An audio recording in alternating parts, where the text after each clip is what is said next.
내란 우두머리 혐의로 구속돼 서울구치소에 수감 중인 윤석열이 헌법재판소의 탄핵 심판에 출석했습니다. 탄핵 소추된 대통령이 헌법재판소에 출석한 첫 사례입니다. 이미 구속된 마당이니 공수처 조사도 피할 겸 헌재에 출석하는 게 낫다는 계산이었을 것입니다. 친위 쿠데타로 자유민주적 헌정질서를 전복하려고 한 윤석열은 그런데 자신을 자유민주주의자로 자처했습니다. 그 순간부터 이 출석이 코미디가 될 것은 예견됐습니다.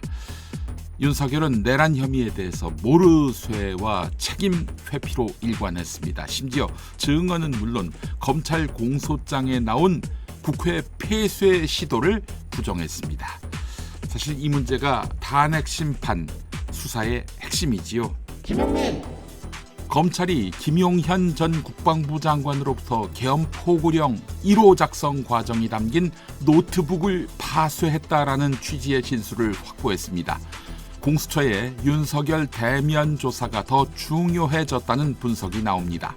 김용현은 윤석열의 지시로 포고령을 작성했고 윤석열이 관련 법전을 찾아봤다라는 취지의 진술을 했습니다. 한편 공수처는 그제에 이어서 어제도 서울구치소를 찾아 윤석열에 대한 강제 구인과 대면 조사를 재차 시도했지만 윤석열이 헌법재판소 일정을 마치고 참석 후 진료를 받는다는 목적으로 병원에 갔다가 밤에 돌아오는 바람에 또 불발됐습니다.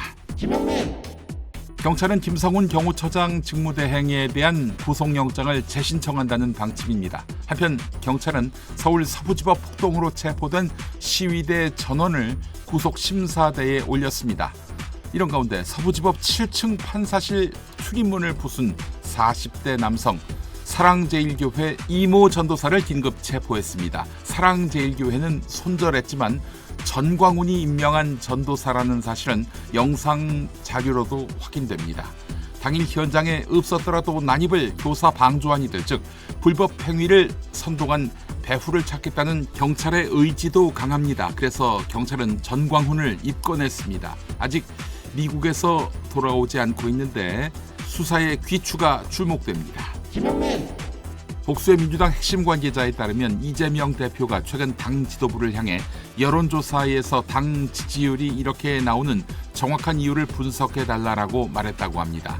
당 싱크탱크인 민주연구원은 윤석열 체포와 구속 후유증으로 보수층이 결집하면서 여론조사에 적극 참여한 효과가 반영된 것이라는 해석을 내놓았습니다. 하지만 지도부 내에서는 이 같은 여론조사 추세가 장기화될 수 있다는 우려를 공유하고 있는 것으로 알려졌습니다.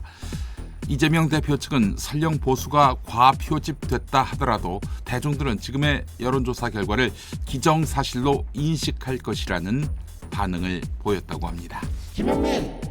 김누리 중앙대 교수의 한겨레 칼럼 문제는 윤석열이 아니다를 일부 소개합니다. 윤석열을 보며 언어의 한계를 절감한다. 이리도 비겁하고 비열하고 비루한 인간을 본 적이 없기 때문이다. 그러나 내란 수괴를 비호하는 정당이 여론조사에서 제1당에 오르는 이해할 수 없는 현실은 무엇을 뜻하는가? 또 한국 사회의 지배 엘리트는 대다수가 또 다른 윤석열이다. 국무총리와 장관, 정치인과 법조인들의 궤변과 곡학 아세의 언설은 매일같이 듣는 일이 너무나 괴롭다. 이 나라가 언제부터 최소한의 수치심도 없는 파렴치한 인간들이 지배하는 곳이 됐는가? 김용민! 도널드 트럼프 47대 미국 대통령이 워싱턴 DC 의사당에서 취임했습니다. 4년 만에 백악관으로 돌아온 트럼프는 북한을 핵 보유국이라고 불렀습니다. 그러면서 김정은이 돌아오기를 기대하고 있다. 우리는 잘 지냈고 그도 나의 귀환을 반길 것이라고 했습니다. 대통령 일기 때 김정은과 세 차례 회담했던 트럼프가 다시 북미 대화에 나설 수 있음을 시사한 것으로 해석됩니다. 북한의 핵을 인정하지 않는 것이 한미 동맹의 거대한 전제인데요. 한국 권력이 공백인 가운데 이런 언사가 한반도 정세에 미칠 여파는 가늠하기 힘들 지경입니다.